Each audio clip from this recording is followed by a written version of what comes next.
شہر عظیم، بڑی عظمت والا مہینہ ہے. شہر مبارک، بہت برکت والا مہینہ ہے. شہر فیہ لیلۃ خیر من الف شہر، اس میں ایک رات وہ بھی ہے، وہ مہینہ جس میں ایک رات وہ بھی ہے جو 1000 مہینوں سے افضل ہے.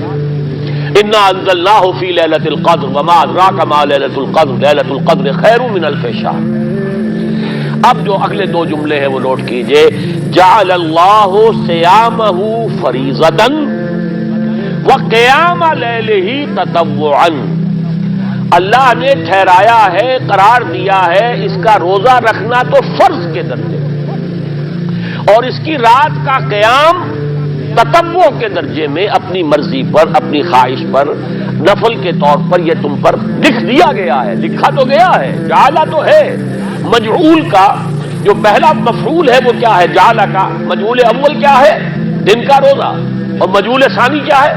قیام لیلہ، رات کو کھڑا رہنا. اب یہ رات کا کھڑا رہنا اس کی کتنی مقدار ہوگی؟ کہاں سے معلوم کریں گے؟ قرآن سے.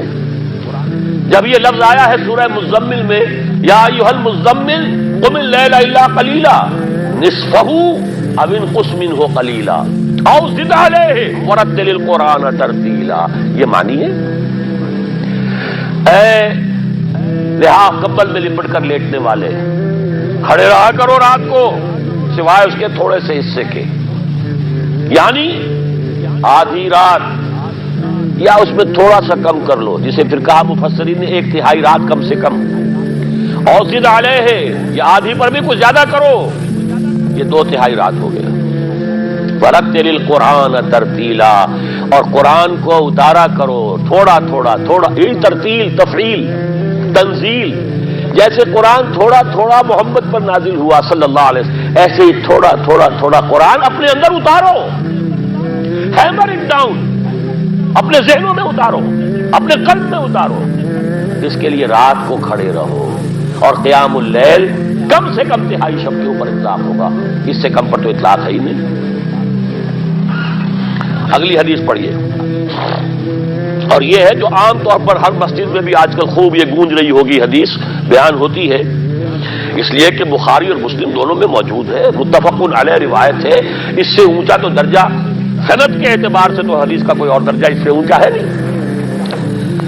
عن ابی ہریرہ رضی اللہ عنہ قال قال رسول اللہ صلی اللہ علیہ وسلم، حضرت ابو ہریرہ سے روایت ہے، آپ نے فرمایا کہ حضور نے ارشاد فرمایا، من صام رمضان ایمانا و احتسابا غفر له ما تقدم من ذنبه، جس نے روزہ رکھا رمضان مبارک کے دوران اللہ پر یقین رکھتے ہوئے اور اس سے اجر و ثواب کے حاصل ہونے کی امید میں، اس کے تمام پچھلے گناہ معاف ہو جاتے ہیں.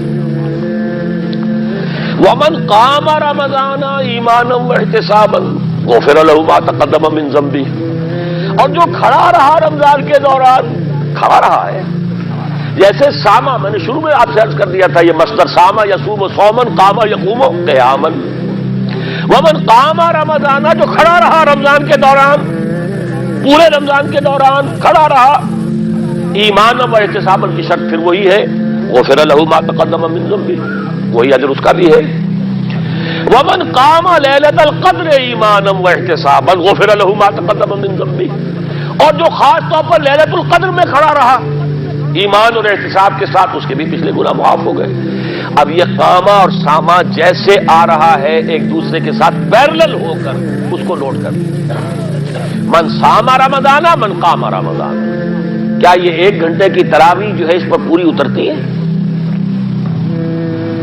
کہ نسبت خاک رابع عالم پاک کوئی اس میں ریشو پروپورشن جڑتی نہیں. اگلی حدیث بھی پڑھ لیجیے.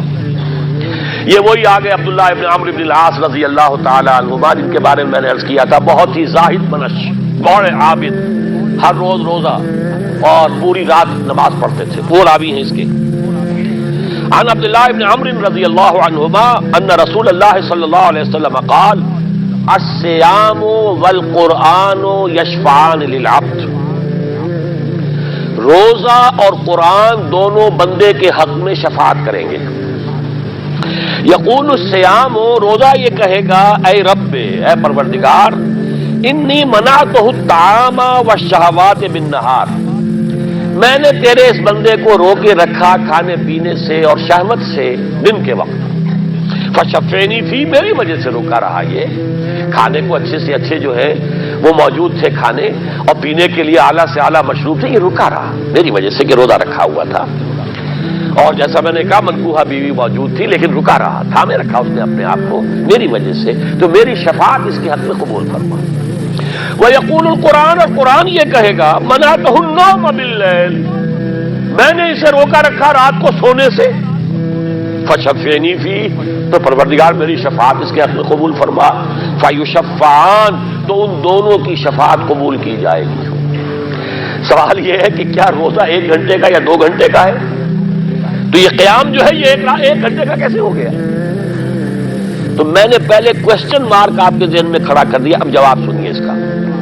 جواب یہ ہے کہ اس کو اللہ تعالیٰ کی حکمت یہ تھی کہ اسے فرض نہ کیا جائے، اس کو معلوم ہے، عالمان سیکون منکم مرضی وآخرون یضربون فی الارض یبتغون من فضل اللہ وآخرون، اللہ کے علم میں ہے میرے کچھ بندے ہوں گے بیچارے غریب مزدور، دن بھر مشقت کریں گے، محنت کریں گے، وہ روزہ ہی رکھ لیں، بہت بڑی بات ہے، بہت بڑی بات ہے۔ رات بھر کا قیام کیسے کریں گے؟ 2/3 رات کیسے کھڑے رہیں گے؟ آدھی شب کیسے ممکن ہے؟ لہذا فرض نہیں کیا، حضور نے بھی فرض نہیں کیا، نہ اس کو آپ نے لازم کیا، نہ اس کے لیے وہ زوردار جو لوگوں سے کہا کہ ضرور پڑھو، چھوڑ دیا پڑھو، اور سب لوگ پڑھتے تھے اپنے طور پر۔ اب یہ کہ کوئی آدھی رات کھڑا ہے، کوئی 1/3 رات ہے، کوئی پوری رات ہے، اللہ کے بندے۔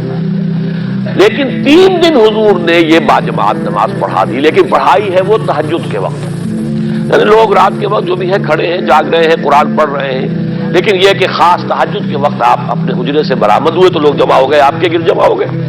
آپ نے 3 دن یہ 8 رکعتیں جو تہجد کی حضور کی ہوتی تھی، وہ آپ نے 8 رکعتیں پڑھائیں باجماعت، لیکن وہ وقت تہجد کا تھا، یہ نوٹ کر لیجیے۔ 4تھے دن بھی صحابہ منتظر رہے کہ اب حضور برآمد ہوں گے، تشریف لائیں گے، نہیں آ رہے حضور، تو کچھ کھنگار بھی رہے ہیں، کہیں پتہ نہیں حضور کہیں اونگ نہ آ گئی ہو تو ہماری آوازوں سے جاگ جائیں، پھر بھی نہیں آئے حضور۔ اگلے روز آپ نے فرمایا کہ میں جان بوجھ کر نہیں آیا، میں اگر یہ متواتر تمہیں پڑھاؤں گا تو یہ تم پر فرض ہو جائے گی۔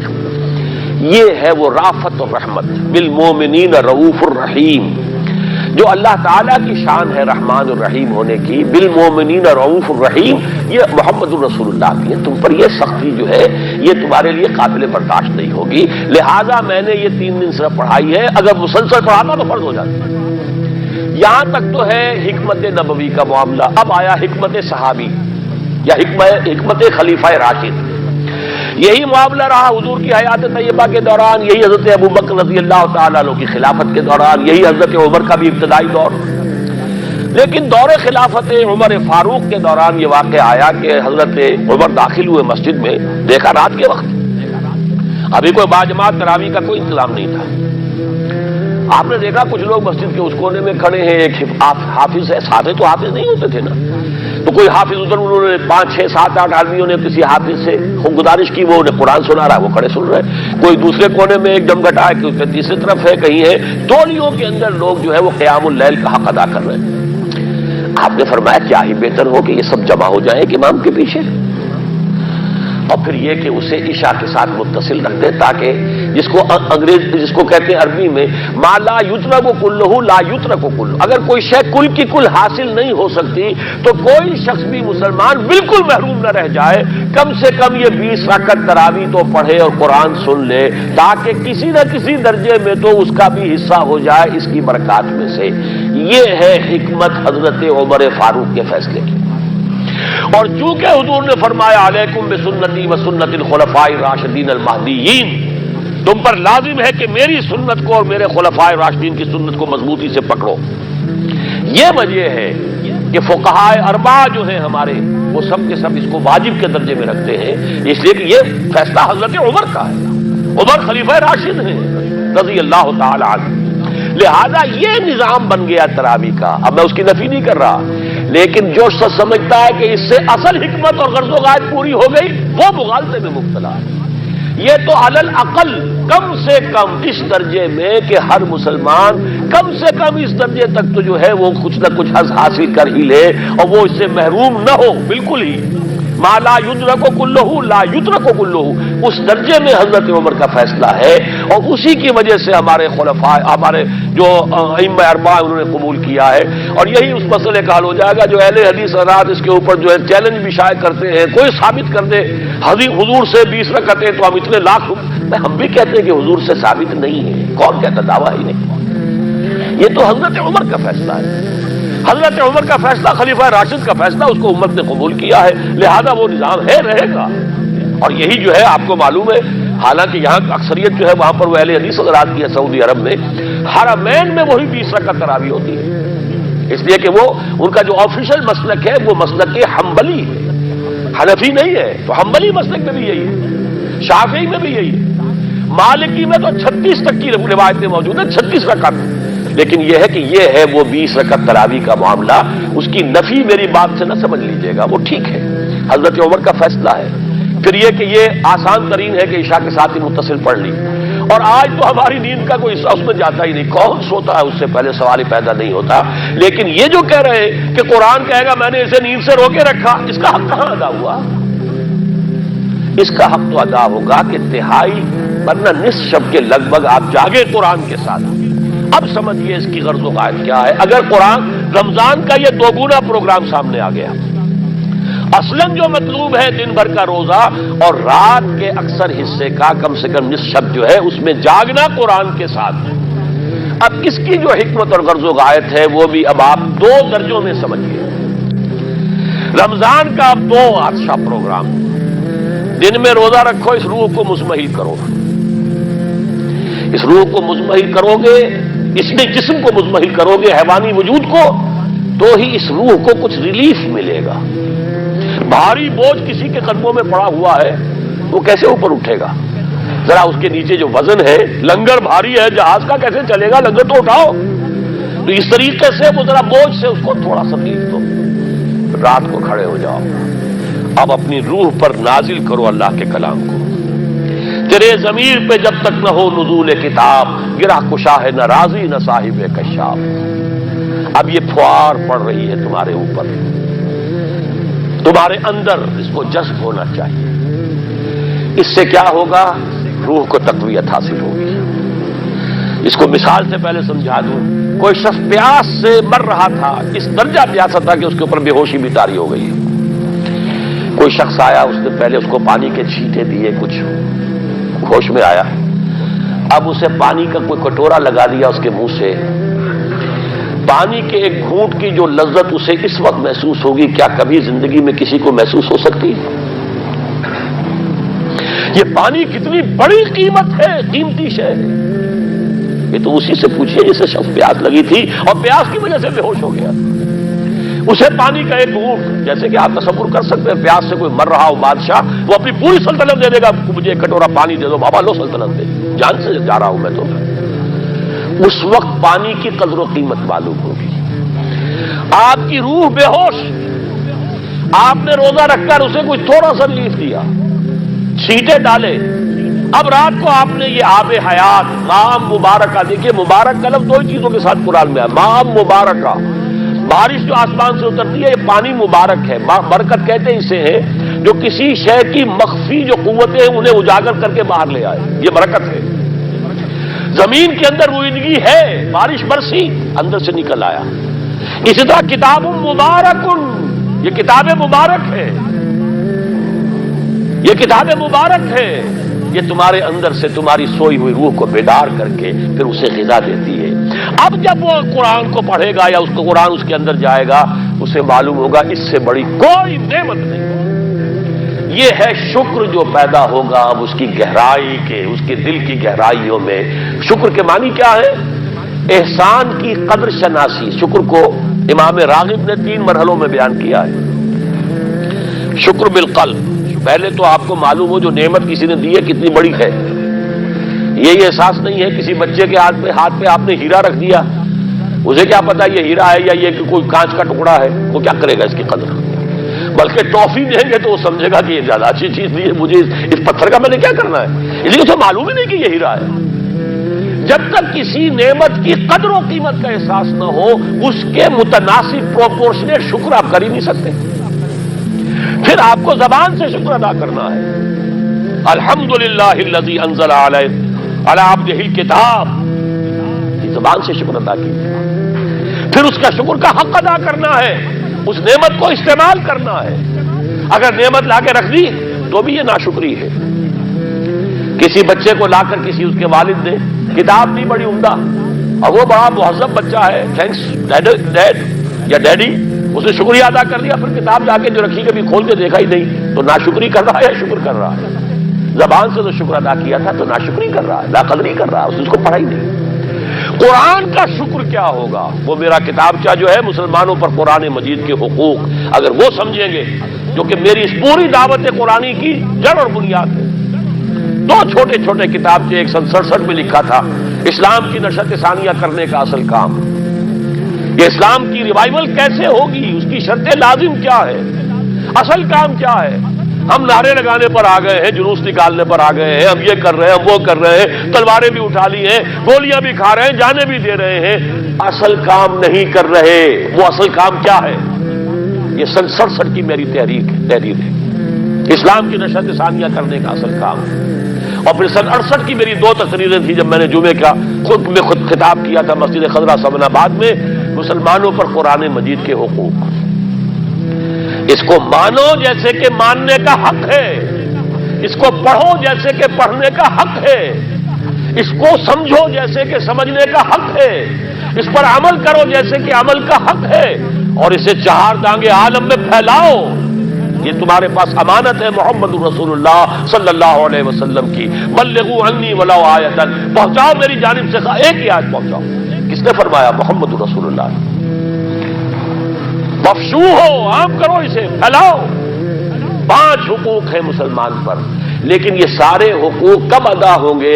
جب قرآن کی نعمت کی قدر ہو جائے گی، معلوم ہو کہ یہ کوہ نور ہیرا ہے، یہ کوئی کانچ کا ٹکڑا نہیں ہے، کوہ نور ہیرا ہے، تب معلوم ہوگا اس کی کتنی حفاظت آپ کریں گے، جس نے دیا ہے اس کا کتنا شکر ادا کریں گے، پھر یہ کہ اسے کیسے سنبھال کر رکھیں گے۔ لیکن یہ کہ اگر قرآن کا شکر ہی نہیں ہے، قرآن کی خود کی نعمت کا احساس ہی نہیں، ہوا خیر مما یجمعون، یا ایھا الناس قد جاءتکم موعظۃ من ربکم وشفاء لما فی الصدور وہدی وبشریٰ للمؤمنین، ہدی ورحمۃ للمؤمنین، قل بفضل اللہ وبرحمتہ فبذلک فلیفرحوا ھو خیر مما یجمعون۔ دنیا میں انسان جو کچھ جمع کرتا ہے، جائیداد، مال، دولت، ہیرے جواہرات، زیورات اور کوئی اینٹیکس، کوئی جو ہے وہ ڈیکوریشن پیسز، جو کچھ، ان سب سے زیادہ قیمتی شے یہ قرآن ہے۔ لیکن اس کا احساس کب ہوگا؟ جب روح بیدار ہو جائے گی، جب وہ چکھے گی قرآن کو، جس کو میں کہا کرتا ہوں کہ ایمان حقیقی کیسے حاصل ہوتا ہے قرآن سے؟ جب قرآن کو سنتے ہوئے انسان جھوم جائے، اس کے اندر کوئی شے سمپیتھیٹک وائبریشن میں آ جائے، اسے کہے کہ ہاں یہی ہے، جہاں سے میں خود آیا ہوں وہیں سے یہ کلام آیا، جہاں سے میری روح آئی ہے وہیں سے یہ کلام آیا۔ اب یقین پیدا ہوا، اس کو اقبال نے کہا ہے باطنی تجربہ۔ ایک تجربہ وہ ہے جو ہم دیکھ رہے ہیں آنکھوں سے، سن رہے ہیں کانوں سے، چھو رہے ہیں اپنے ہاتھ سے، سونگھ رہے ہیں ناک سے، اور ٹیسٹ کر رہے ہیں اپنے جو ٹیسٹ بڈز ہیں منہ کے، یہ ہمارا ایکسٹرنل ایکسپیرینس ہے۔ لیکن ایک انٹرنل ایکسپیرینس ہے۔ ساری جو بحث اٹھائی ہے علامہ اقبال نے ریکنسٹرکشن پر، اس کا بنیادی نقطہ یہ ہے کہ انٹرنل ایکسپیرینس بھی اس ایکسٹرنل ایکسپیرینس کی طرح بلکہ اس سے زیادہ بڑھ کر قابل اعتماد ہے۔ یہ ہے انٹرنل ایکسپیرینس۔ لعلکم تشکرون، تو یہ تو پہلی منزل طے ہوئی ہے ابھی صوم رمضان، صیام و قیام رمضان کا پہلا حاصل کیا ہوگا؟ وَلَعَلَّكُمْ تَشْكُرُونَ، تاکہ تم اس قرآن کی عظمت سے واقف ہو جاؤ، تاکہ تمہیں اس پر اس کی جو وقت ہے، قدر و قیمت ہے، اس کا انکشاف ہو جائے۔ اب اگلا مرحلہ آئے گا، اب یہ روح کچھ توانا ہو کر، کچھ ہوش میں آ کر کدھر اس کی توجہ ہوگی؟ کل شیء یرجع الی اصلہ، ہر شے اپنی اصل جڑ کی طرف رجوع کرتی ہے۔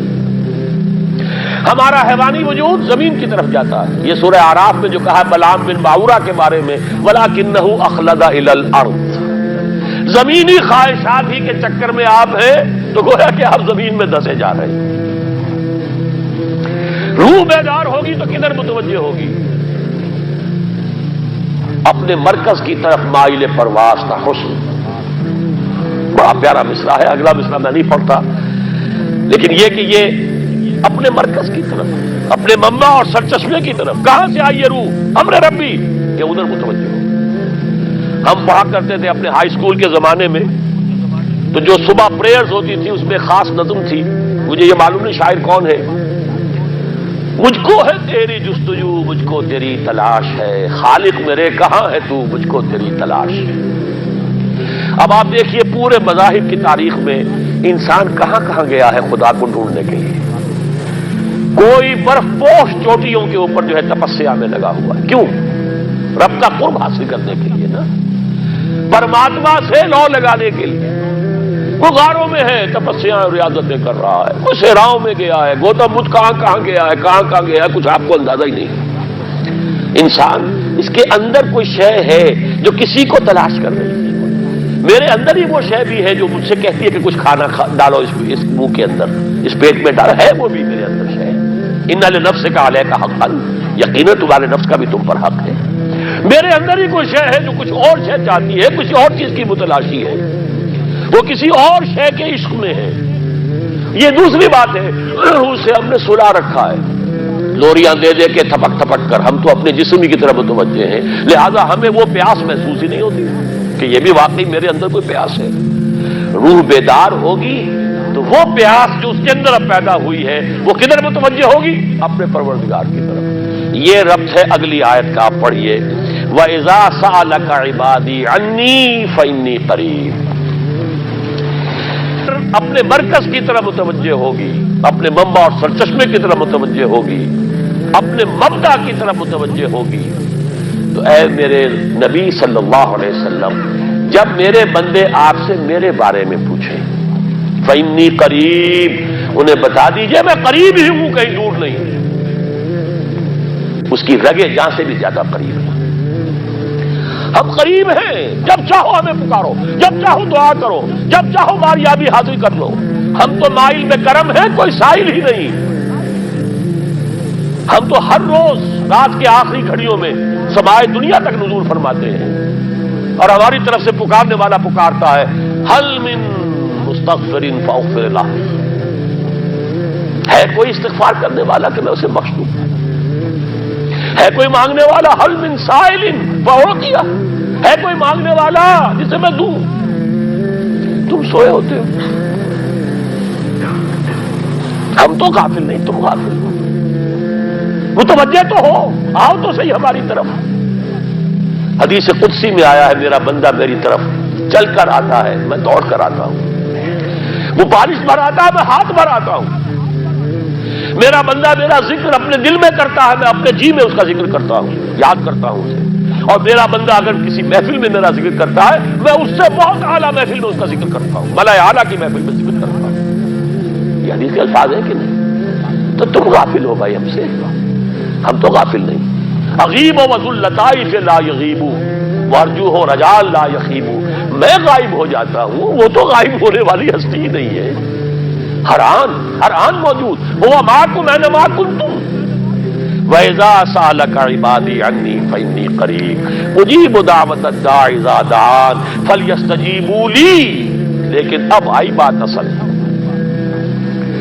یہ دو طرفہ بات ہوگی، مجھ سے دعا کرو، کسی وقت کی پابندی نہیں، کسی جگہ کی پابندی نہیں، ناپاکی کی حالت میں ہو تب بھی دعا کر سکتے ہو، میری کتاب کو ہاتھ مت لگانا، مجھ سے دعا کر سکتے ہو، دعا میں کوئی پابندی نہیں، لیٹے مانگو، بیٹھے مانگو، ناپاکی میں مانگو، پاکی میں مانگو، جب چاہو مانگو مجھ سے، دعا میں کوئی خلوت نہیں، اور جہاں پکارو گے there and then I will listen to you, and I will grant your prayers. اجیبو جو ہے, اجیبو دونوں معنی, جواب دینا اور قبول کرنا. اجابت استجابت دونوں کا ایک ہی مفہوم ہے, جواب دینا اور قبول کرنا. اجیبو دعوت الداعی اذا دعان, میں تو ہر پکارنے والے کی پکار کو سنتا ہوں, قبول کرتا ہوں جب بھی وہ مجھے پکارتا ہے. لیکن فلیستجیبوا لی, میرا بھی تو کہنا مانو, چاہیے کہ یہ بھی میرا کہنا مانے, مجھ سے محبت کریں, مجھ سے لو لگائیں, میرے دین کے لیے اپنے آپ کو وقف کریں. ان صلاتی و نسکی و محیای و مماتی للہ رب العالمین, میرے باغیوں کے خلاف بغاوت کریں, میرے دین کا جھنڈا اونچا کریں. یہ سارے احکام ہے کہ یہ قرآن میں. قاتلوہم, جیسا کہ میں نے آپ کو بتایا اگلے ہی رکوع میں قتال کا حکم آ رہا ہے. اب وہ گھوڑوں کو روزہ رکھواتے تھے, بتا دیا یہ روزہ تمہیں کس لیے رکھوایا جا رہا ہے. اگلے ہی رکوع کے اندر حکم ہے, قاتلوا فی سبیل اللہ الذین یقاتلونکم وقاتلوہم حتی لا تکون فتنۃ ویکون الدین للہ, اللہ کے لیے دین ہو جائے, پورا کا پورا نظام اللہ کے تابع آ جائے. اس کے لیے پہلے دعوت دو, محنت کرو, جد و جہد کرو, اس دعوت کے نتیجے میں جمعیت فراہم کرو. جب جمعیت اتنی ہو جائے کہ پھر اس باطل نظام کے خلاف بغاوت کر سکو تو کرو بغاوت. اگر باطل نظام کے خلاف بغاوت نہیں کرتے ہو تو پھر ہم سے بغاوت ہے تمہاری. پہلے ذہنی بغاوت ہے, آپ ڈس اون کیجئے ذہنی اعتبار سے, نفسیاتی اعتبار سے. میں اس نظام کو نہیں اون کرتا, ریکنسائل نہ کیجئے اس کے ساتھ, کوئی تعاون نہ کیجئے اس کے ساتھ, کوئی چاکری اور ملازمت نہ کیجئے اس کی, تن من دھن لگائیے اس نظام کو بدلنے کے لیے. چاہے ابھی وہ دعوت کے مرحلے میں ہے, لوگوں کو تیار کیا جا رہا ہے, تربیت دی جا رہی ہے, تزکیہ کیا جا رہا ہے, لیکن ہدف کیا ہے؟ تاکہ اللہ کا دین غالب. فَلْيَسْتَجِيبُوا لِي, میرا بھی تو کہنا سنیں اور مانیں. میں جہاد کا حکم دیتا ہوں تو جہاد کریں, میں اقامت دین کا حکم دیتا ہوں اقیم الدین تو اس کے لیے کھڑے ہو جائیں, میں قتال کا حکم دوں تو قتال کریں. فَلْيَسْتَجِيبُوا لِي وَلْيُؤْمِنُوا بِي, اور مجھ پر ہی اپنا ایمان پختہ رکھیں. توکل کریں تو مجھ پر کریں, محبت کریں تو مجھ سے کریں, راضی رہے تو میری تقدیر پر راضی رہے. توکل ہو, راضی برضائے رب ہو, اطاعت ہو, جب تک یہ ساری چیزیں اللہ کے لیے نہ ہو جائیں. والذین آمنوا اشد حبا للہ, اصل میں تو مومن وہ ہوتے ہیں جو سب سے بڑھ کر شدید ترین محبت اللہ سے کرتے ہیں. قل ان کان آباؤکم وابناؤکم واخوانکم وازواجکم وعشیرتکم واموال اقترفتموها وتجارۃ تخشون کسادها ومساکن ترضونها احب الیکم من اللہ ورسولہ وجہاد فی سبیلہ فتربصوا حتی یاتی اللہ بامرہ واللہ لا یہدی القوم الفاسقین. اے نبی ان سے کہہ دیجئے, اگر تمہیں اپنے باپ, اپنے بیٹے, اپنے بھائی, اپنے اسپاؤسز, بیوی کے لیے شوہر, شوہر کے لیے بیوی, اور رشتے دار, اور تمہارے وہ مال جو تم نے بڑی محنت سے جمع کیے ہیں, تمہارے وہ کاروبار جن کا تمہیں اندیشہ ہوتا ہے کہ کساد بازاری نہ ہو جائے, کہیں پر جو ہے ریسیشن نہ آ جائے, اور تمہارے وہ مکان اور محلات جو تم نے بنائے ہیں, اگر یہ 8 چیزیں محبوب تر ہیں اللہ سے اور اس کے رسول سے اور اس کی راہ میں جنگ کرنے سے, جہاد سے, تو جاؤ دفع ہو جاؤ, بیٹھو وہاں, یہاں تک کہ ہم اپنا فیصلہ سنا دیں. اور اللہ ایسے فاسقوں کو, ایسے ناہنجاروں کو ہدایت نہیں دیتا. یہ ہے قرآن, آیت نمبر 24 سورہ توبہ. فَلْيَسْتَجِيبُوا لِي وَلْيُؤْمِنُوا بِي لَعَلَّهُمْ يَرْشُدُونَ. اب وہ لفظ آ گیا رشد. دیکھیے پہلے آیا تھا لعلکم تتقون, روزہ, مجرد روزہ تقوی پیدا کر دے گا, ضبط نفس, اور ضبط نفس بھی وہ جو حکم خداوندی کا تابع ہے. یہ روزے کی ریاضت ہے, روزے کی ریاضت کا حاصل. رمضان کے روزے کے ساتھ قیام اللیل کا دو گنا پروگرام, دن میں روزہ, رات کا قیام قرآن کے ساتھ. اس کا پہلا نتیجہ کیا ہے؟ لعلکم تشکرون, تاکہ قرآن کی عظمت منکشف ہو جائے, قرآن کی قدر و قیمت سے تم آگاہ ہو جاؤ, تمہیں معلوم ہو جائے کتنی بڑی دولت ہے جو اللہ نے دی ہے. اور آخری بات یہ, جب تمہاری روح بیدار ہو جائے گی, اپنے مالک کے ساتھ ہم کلام ہوگی. اسی کا نام دعا ہے. دعا ہے جس کے بارے میں حضور نے فرمایا الدعاء مخ العبادہ, یہ عبادت کا جوہر ہے. الدعاء هو العبادہ, دعا ہی تو اصل عبادت ہے. یہ دعا ہی تو ہمیں میسر نہیں ہے. 17 رکعتیں پڑھنی ہے ہم نے عشاء کی, لیکن اللہ کے ساتھ کوئی لوگ نہیں لگی، ادھر کی سوچیں آ رہی ہیں 17 رکعتیں پڑھی ہوں یا 7 پڑھی ہوں 10 پڑھی ہوں آپ کو اجر ملے گا، لیکن آپ کو دعا نصیب نہیں ہوئی۔ دعا کب ہوتی ہے؟ بقول اقبال، یہ جو میرے اندر ہے فائنائٹ ایگو، انائے صغیر، انا میں، یہ چھوٹی سی انا ہے، اس انائے کبیر، اس انائے کبیر کے لیے سب سے بڑی جو مظہر آیت ہے قرآن مجید میں وہ سورہ طٰہٰ، اننی انا اللہ لا الہ الا انا، میں ہوں وہ اللہ جس کے سوا کوئی الہ نہیں، اننی انا اللہ لا الہ الا انا، یہ ہے فاعبدنی واقم الصلاۃ لذکری، یہ انائے کبیر ہے، انفائنائٹ ایگو، اللہ انا اللہ، the big انا، اور یہ چھوٹی سی انا ہے، انا میں۔ جب یہ انائے صغیر انائے کبیر کے روبرو آتی ہے، ہم کلام ہوتی ہے، یہ ہے دعا۔ اگر یہ جاگی ہی نہیں، بیدار ہوئی نہیں، ہم کلام ہوئی نہیں، تو وہ دعا تو حاصل نہیں ہوئی، مخ عبادت جو ہے، جوہر عبادت کا حاصل نہیں ہوا۔ ہاں ایک شکل ہے عبادت کی، مراسم عبودیت ہے، یہ اشکال ہے، رہ گئی رسم ادا روح بلالی نہ رہی، فلسفہ رہ گیا تلقین غزالی نہ رہی، ایک شکل ہے، تم نے کر لی، اجر ملے گا، آخر وقت نکالا ہے، آپ اللہ کے سامنے کھڑے ہوئے، اجر سے محنت کا جو اجرت وہ دے گا، لازم اس پر بھی دے گا، لیکن حقیقت صلاۃ کوئی اور شے ہے۔ اسی لیے کہا محمد رسول اللہ صلی اللہ علیہ وسلم، الصلاۃ معراج المومنین، اہل ایمان کے لیے یہ معراج کے درجے کی شے ہے۔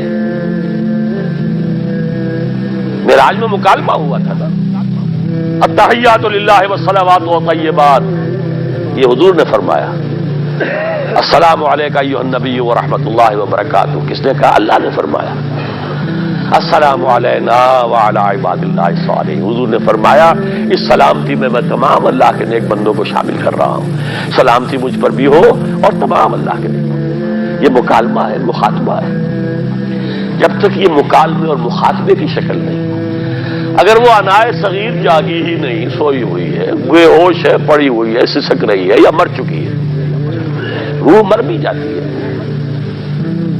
جسم زندہ ہے، روح مر چکی ہے، جسم جان کے ساتھ زندہ ہے، حیوان انسان زندہ ہے، انسان مر چکا ہے۔ اس لیے قرآن کہتا ہے نبی یہ مردہ ہے، اموات غیر احیاء، یہ نہیں سنتے ہیں، یا آپ کو سمجھتے ہیں آپ کہ یہ بڑے غور سے سن رہے ہیں، نہیں سن رہے ہیں، یہ تو مردہ ہے،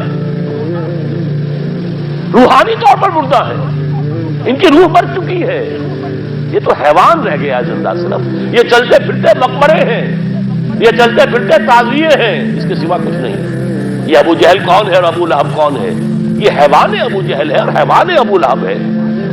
ظاہر بات ہے کہ آنکھ تو کتے کی بھی ہے اور بلی کی بھی ہے، اور کان کتے کے بھی ہے، بلی کے بھی ہے، کتا بھی دیکھ کر گاڑی آ رہی ہے تو اپنے آپ کو بچاتا ہے، تم نے بچا لیا تو کون سا بڑا کمال کیا۔ وہ اندر کا انسان مر چکا ہے، یہ انسان اندر کا روحانی وجود یا مر چکا یا سسک رہا ہے یا دبا ہوا ہے، بے ہوش ہے، یہ بیدار ہو اور ہم کلام ہو۔ افلاک سے آتا ہے نالوں کا جواب آخر، کرتے ہیں خطاب آخر، اٹھتے ہیں حجاب آخر، آتا ہے اللہ جواب دیتا ہے۔ اجیب دعوت الداعی اذا دعان، روحانی کان کھلے ہو تو تم جواب سنو گے، ان کانوں سے نہیں۔ وہی جب محمد پر آئی تھی ان کانوں سے نہیں آئی تھی، وہ دل پر اتری تھی براہ راست، فإنہ نزلہ علی قلبک، ان کانوں کا ان آنکھوں کا سوال نہیں ہے، وہ دل پر براہ روح محمدی پر، یہ روح، اسی لیے وہی کو بھی روح کہا گیا ہے، لانے والا بھی روح، اور روح الامین جس پر لایا گیا وہ بھی روح محمدی جس کا مسکن ہے قلب محمدی، اور جو لائی گئی وہ بھی روح ہے۔ وَكَذَلِكَ أَوْحَيْنَا إِلَيْكَ رُوحًا مِّنْ أَمْرِنَا، یہ قرآن ہم نے نازل کیا، ایک روح ہے اے محمد جو آپ پر نازل کیا۔ مَا كُنتَ تدری مل کتاب ول ایمان، اس سے پہلے تو آپ کو کچھ پتہ نہیں تھا کتاب کیا، شریعت کیا، ایمان کیا، ولیکن جعلناہ نورا، ہم نے اس قرآن کو نور بنا کر آپ پر اتارا ہے. یہ ہے، اس کے لیے ہے اصل رشد. اب آخری لفظ آیا رشد. یہ گویا کہ جو مختلف الفاظ ہیں قرآن میں، کامیاب، فائزون، اولئک هم الفائزون، ٹھیک ہے، فوز، کامیابی تک پہنچنے والا، اولئک هم المفلحون، یہ ایک اور لفظ ہے. لیکن راشدون یہ چوٹی کا لفظ ہے، اسی لیے صحابہ کے لیے آیا اولئک هم الراشدون سورہ الحجرات میں. اسی لیے انسانوں میں سے نبیوں کے بعد سب سے اونچے چوٹی کے انسان ابو بکر، عمر، عثمان، علی، ان کے لیے آیا خلفاء الراشدون، علیکم بسنتی وسنت الخلفاء الراشدین المہدیین. یہ رشد ہے، رشد تک پہنچنا ہے تو یہ کام ہے، اور یہ ہے اصل حاصل صیام و قیام رمضان کا. اولئک هم الراشدون. اللہم ربنا اجعلنا منہم، اللہم ربنا اجعلنا منہم، اللہم ربنا اجعلنا منہم.